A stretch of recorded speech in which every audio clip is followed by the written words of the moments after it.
স্বাগতম আপনাকে। সব রকমের আপডেট এবং লেটেস্ট নিউজ পেতে অবশ্যই চ্যানেলটিতে সাবস্ক্রাইব করুন। ধন্যবাদ। ধর্ষণের কথা স্বীকার করে যা বললেন নাঈম আশরাফ।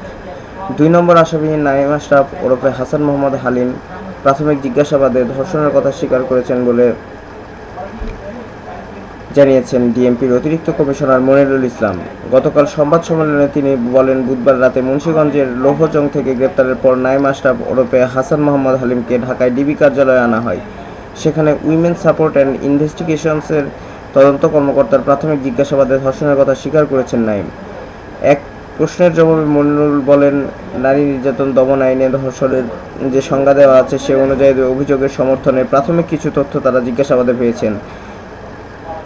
তবে 4 আসামির রিমান্ড এখনও শেষ না হওয়ায় এবং 5ম আসামি মাত্র ধরা পড়ায় ঘটনার খুঁটিনাটি নিয়ে এখনই সংবাদ মাধ্যমের সামনে বিস্তারিত বলা সমীচীন হবে না বলে তিনি মন্তব্য করেন। অতিরিক্ত কমিশনার মনিরুল ইসলাম আরও বলেন, প্রধান অভিযুক্তকে জিজ্ঞাসাবাদ কেবল শুরু হয়েছে। সেখানে যৌন সংস্পর্শের কথা আমরা জানতে পেরেছি। কী পরিস্থিতিতে কী হয়েছিল জিজ্ঞাসাবাদ শেষে আমরা তা নিশ্চিত করতে পারব। ধর্ষণের ঘটনা গত 28শে মার্চ ঘটলেও অভিযুক্তদের হুমকির কারণে মামলা গ্রহণে বিলম্বের অভিযোগে বাদী নিজেই এজাহারে বলেছেন। পুলিশ সেই মামলা নিতে গড়িমসি করেছিল বলে অভিযোগ ওঠায় পুলিশের পক্ষ থেকে ইতিমধ্যে একটি তদন্ত কমিটিও করা হয়েছে। সেই প্রসঙ্গ টেনে অতিরিক্ত কমিশনার মনিরুল ইসলাম সংবাদ সম্মেলনে বলেন, আইনের কাছে প্রভাবশালী বলে কিছু নেই।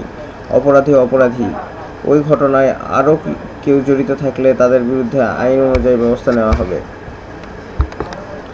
প্রতারণার অনেক অভিযোগ রয়েছে নাঈম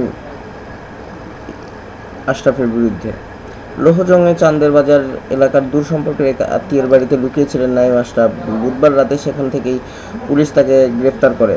সিরাজগঞ্জের কাজীপুরের গান্ধাইল ইউনিয়ন চেয়ারম্যান আলী আশরাফের ছেলে হচ্ছেন নাঈম আশরাফ।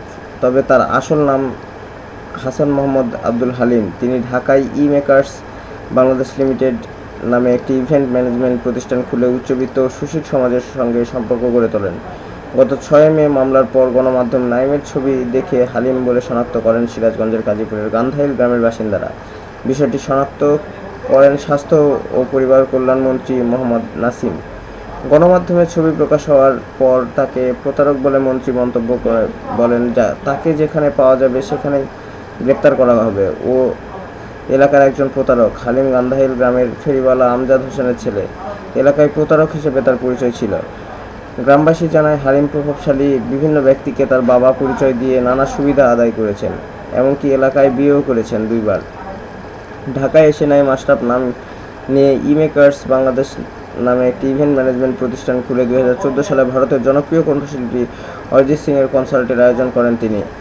নিজেকে স্বেচ্ছাসেবক লীগের নেতা পরিচয় দিয়ে হালিম সিরাজগঞ্জের কাজীপুরে পোস্টার ব্যানারও লাগাতেন। অবশ্য সংগঠন তার কোনো পদ ছিল না বলে জানান স্বেচ্ছাসেবক লীগের কাজীপুরের নেতারা। আপন জুয়েলার্সের মালিকের ছেলে সাফাতের সঙ্গে নাঈম ঘনিষ্ঠতার কথা সাফাতের সাবেক স্ত্রী ফারাহ মাহবুব পিয়াসাও জানিয়েছেন। সাফাত সব সময় নাঈমের কথাই চলতেন বলে পিয়াসার ভাষ্য।